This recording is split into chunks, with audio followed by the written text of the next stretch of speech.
Hello, I'm Brad Sherman. I represent the San Fernando Valley, and I'm known as Brad Sherman from America's best named city, Sherman Oaks. I'm pleased to stand here today with the Korean American community and the supporters of the Korean peace movement to reintroduce the Peace on the Korean Peninsula Act.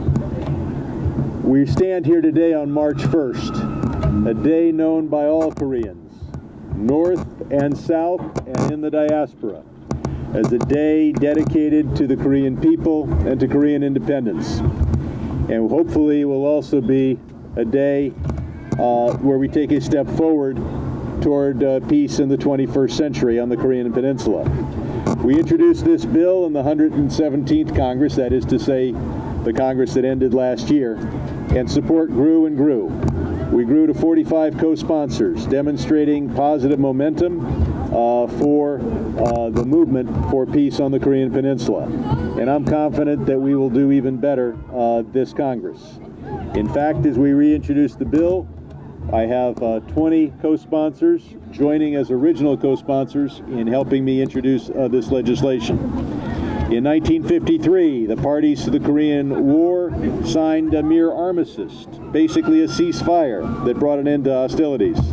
But that did not officially end the war, and some 70 years later, we are officially in a state of war. North Korea is obviously taking some actions that are not in the interests of peace. Their record launch of missiles in 2022, their bellicose rhetoric, and of course their nuclear program. But that is not a reason to maintain a state of war from a war that ended in 1953. It's time to have a change of policy. An official end to the state of war would be a critical step in building trust and in demonstrating to the world that it is the United States and South Korea that want to end the war of 1953 and build peace on the Korean Peninsula going forward. The Peace on the Korean Peninsula Act builds on the commitments made in Panmunjom in 2018, back in the year 2018, to reach an end to the war, and requires the Secretary of State to engage in diplomatic engagement in pursuit of a binding peace agreement constituting a formal end to the state of war on the Korean Peninsula. The bill also requires a report from the Secretary of State providing a roadmap to achieving this objective. Now, keep in mind, the bill is just a tactic. The objective is a peace treaty. Getting the bill passed through the House and the Senate would be an important step. But an even more important step is getting the administration to realize that people of America want to move in that direction. And I believe that we may have more success with the administration than we have on the floor of Congress. Every co-sponsor, every speech, every effort by people here pushes the State Department in the right direction. Now, I should point out that the bill also expresses a sense of Congress that the Secretary of State should seek to enter negotiations with North Korea to establish liaison offices. You don't make peace with your friends. You're already at peace with your friends. You have peace negotiations with your enemies. And that is why it is important we recognize the problems of North Korea, but that is exactly why peacemakers have got to continue negotiations and restart negotiations. We also have a tremendous problem with Korean Americans not able to visit family members north of the 38th parallel. Much of this problem comes from North Korea, which has provided so few family reunification visits and none for Korean Americans. But part of the problem is also restrictions on Americans traveling. And so this bill is designed to get the State Department to lift that ban as applies for family reunification visits. Then it will be on North Korea to allow these visits. And I don't have to tell you, for many families, this is the last time to see a brother or a sister or cousins on this planet while still alive. So I want to be clear, this is not a concession to North Korea any more than it would be a concession to us for them to enter into a formal peace discussion. Instead, it recognizes what I think we all believe, and that is the War of 1953 is over.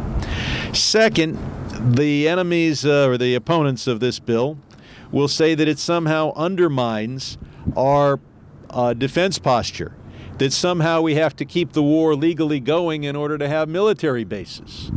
Well, we have military bases in Italy and Germany and Poland. I do not think we've been at war with Poland. I'm not aware of being at war with Britain or France and or Belgium. And although we were at war, for example, with Japan, that war ended in the 1940s, yet we still have bases. This is not a bill designed to cause America to withdraw its defense commitment. It is a bill designed to take one step forward toward peace on the Korean Peninsula. In addition, of course, there is strong support for this bill from the Korean American community, and no one exemplifies that more than KPAC and its president, Casey Choi. And it is a great honor and a joy for me to now turn over the microphone to Casey. Thank you. Thank you, sir. Thank you, Congressman. 104 years ago today, ordinary Koreans in South and North Korea and Koreans in overseas stood up strong and raised their voices for the freedom and independence from the brutal Japanese colonial occupation. Thanks to help from the United States of America, Korea was liberated. However, after experiencing the brutal inter-Korean war, the Korea now remains the only divided nation in the world. From that division, Koreans in South and North and overseas have a lot of pains and sufferings. From the escalating tensions and never-ending confrontation in the peninsula, there's no guarantee of lasting peace, security, and prosperity. 104 years later today, on March 1st Movement Day, thanks to strong leadership and unwavering support from my friend, Honorable Congressman Brad Sherman, we Koreans can stand up strong again and raise our voice for the permanent peace on the Korean Peninsula. We, Korean Americans, 100% support Peace on the Korean Peninsula Act.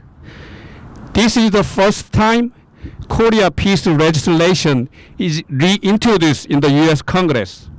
What a meaningful and historic effort from the Congressman Sherman.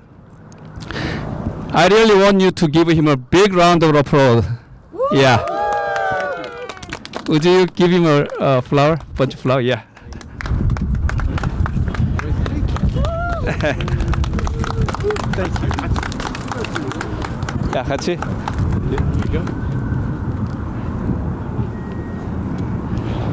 Official end of Korean War, peace treaty, and liaison office in DC and Pyongyang will benefit not only North and South Korea, but the national interests of the United States of America, I would say.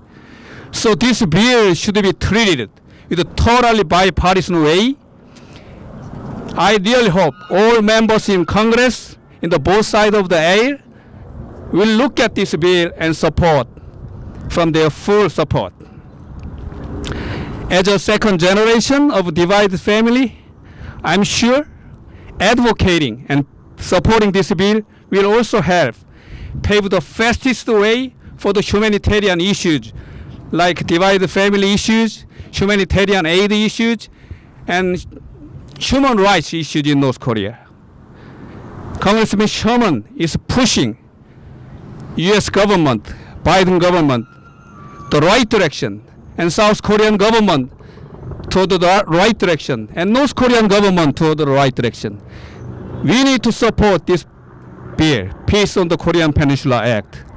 And we, Korean American and members of KPAC and all the peace activities, we are ready to work hard with him around the clock. Thank you so much. Let's see if they have. Does anybody have any questions for me or Casey? Yes. Hi, thank you for taking my question. My name is Dr. Anderson from Radio Free ATN. The current situation on the Korean Peninsula doesn't really seem favorable for the declaration of the end of Korean War or signing peace treaty.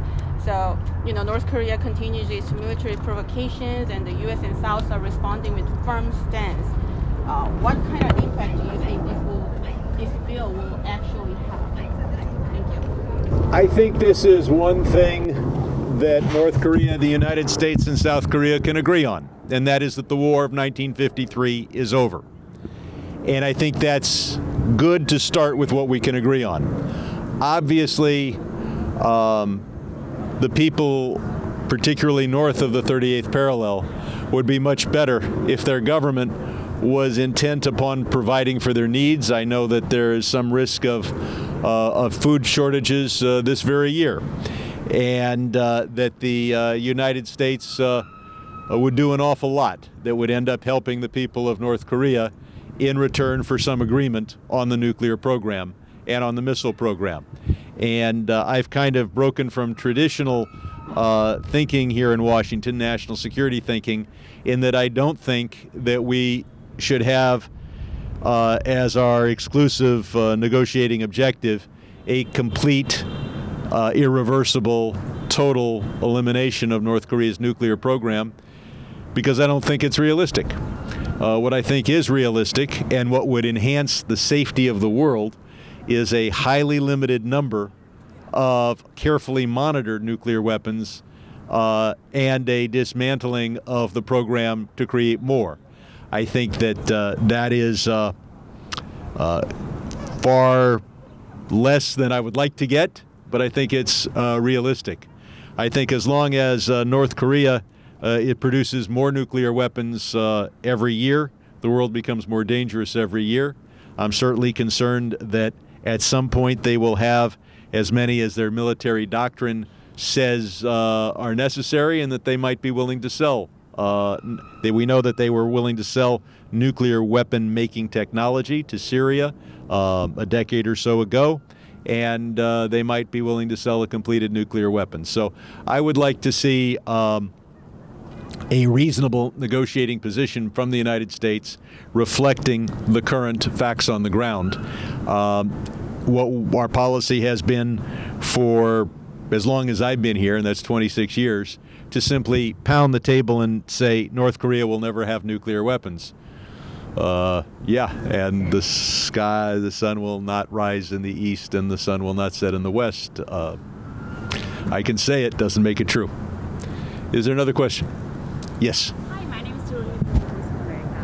Thank you for this. So there is still a majority in Congress, including the Democrats, still arguing that North Korea should take meaningful steps on their nuclear program and also human rights issue before we take any step, like you talk about peace treaty or the end of the Korean War, because as far as North Korea continue to do those illegal activities, there will be no peace. And this will please not only North Korea but China. What is your response to that? And my second question... Well, let me do the first question. Look, North Korea should be a democracy. North Korea should be many things. The fact is it isn't, and we should learn to deal in a world that is imperfect. I am not proposing that we make concessions to North Korea that are unilateral. I don't regard ending the War of 1953 as a concession. In fact, President Eisenhower went from war to armistice, and that was not because he wanted to make a concession to the North Korean government.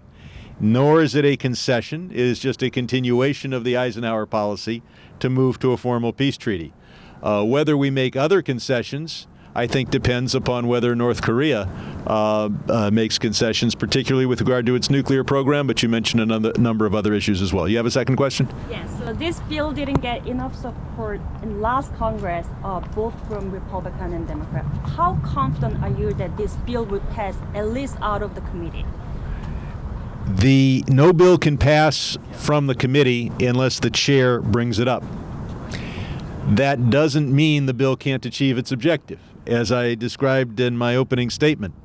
The objective here is to push the State Department in the right direction. Passing this bill through the House and the Senate, if it got vetoed, well, the administration, it probably wouldn't even if you overrid a veto. If the State Department was entirely hostile to the objectives of this bill, it would be very hard for this bill to actually achieve its objective. The goal here is to demonstrate American support and congressional support, and that is done one co-sponsor at a time.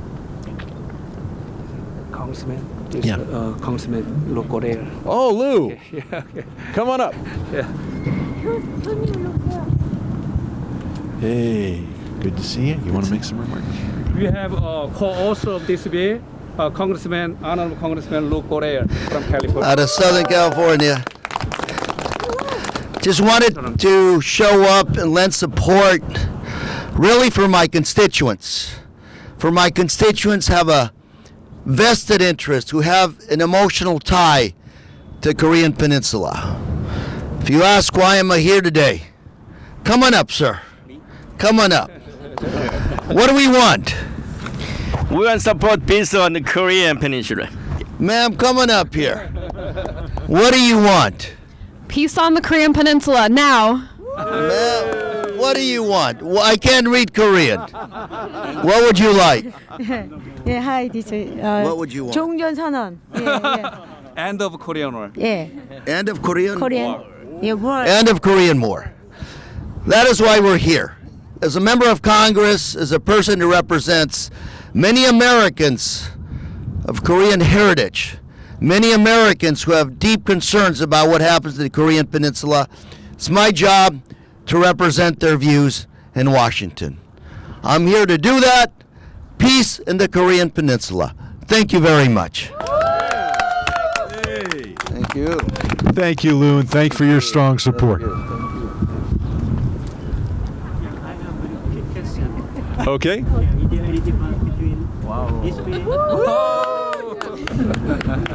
What? Is there any difference between this one from last bill? The bill text is substantively the same. Yeah. Hi, my name is Min Chok Kwan from Christian Broadcasting System in Seoul. And as you might think, the South Korean government is not happy, seems to be not happy with this bill. There's two reasons. Number one, this bill does not guarantee any thing about the nuclearization of North Korea. Number two, this bill does not mention anything about the North Korean human rights. So what is your response to that? Well, there is strong support in Korea for this approach, and there is strong opposition in South Korea, to this approach. The former president was more supportive of this approach. There is substantial support among parliamentarians in South Korea for this approach. This bill, look, if I could introduce a bill that denuclearized North Korea and guaranteed they would never have nuclear weapons, that would be a really good bill. But that this bill does not give us nirvana. The bill is aimed at unfinished business from 1953, and that's what the bill is aimed for. There is a host of other bills dealing with our efforts against the nuclear program of North Korea. We have substantial sanctions, and this bill does not undermine those sanctions in any way. And there are numerous bills that deal with human rights, and I have co-sponsored many of them, and this bill does not undercut that in any way.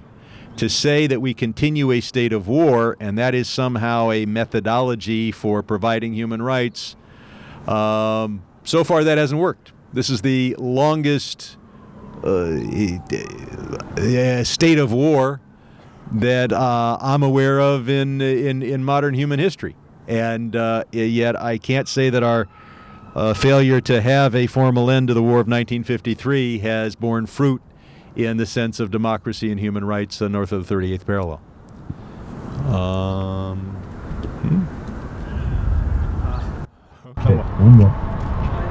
As North Korea, South Korea government opposed to this bill, the United States government seems to be unreluctant to cooperate with this bill. So, how are you going to persuade the U.S. government to approve this bill? I think we persuade the U.S. government to move toward a peace treaty because it's the right thing to do, because the arguments are there, because it's not a concession to Pyongyang, because when else do you continue a state of war? We were effective in dealing with the Soviet Union. We never had a state of war against the Soviet Union. So I think that we also move this forward by showing the support of the Korean American community and showing support in Congress. We just had Lou Correa here. We've got 19 other co-sponsors, and that's just on the first day. So I think that the merit of the argument plus the support in Congress and the Korean American people will hopefully push this in the right direction. And look, it's difficult to make any progress on issues of foreign policy when the country is so focused on Ukraine and China. There's very little bandwidth. I'm involved in a lot of other efforts on foreign policy and human rights, and you just have to keep pushing and hoping that our top policymakers will have a chance to focus on something other than the two big issues I identified. Casey, you want to? Yeah. You want to close it out? Yeah. Good. Any other question? So we are gonna close. Before we close this event, I have a special performance from Attorney Park from New York. Perform? Yes. Today is March. Yes. Today we are also celebrating the March 1st Korean independence movement. So we are doing the same chanting that our ancestors did some 100 years ago. Also, they were yearning so hard for peace. It's included in the Independence Declaration. So we are yearning for the independence of the Korea and the peace of the Korean Peninsula. Okay, here we go. 자, 하늘에서 우리 애국 선녀들께서 우리를 내려다 보시고 계십니다. 큰 소리로 목청을 다해서 외쳐주시기 바랍니다. 제가 선창하면 3번 그대로 따라해 주시고 구호가 끝나면 우리의 소원은 통일을, 우리의 소원은 평화로 바꾸어서 다 함께 부르시겠습니다. 대한독립 만세! 대한독립 만세! 대한독립 만세! 대한독립 만세! 한반도 평화 만세! 한반도 평화 만세! 한반도 평화 만세! 한반도 평화 만세! 우리의 소원은 평화. 꿈에도 소원은 평화. 이정성 다해서 평화를 이루자. 평화를 이루자. 이결에 살리는 평화. 이결에 살리는 평화. 이 나라 살리는 평화. 이 나라 살리는 평화.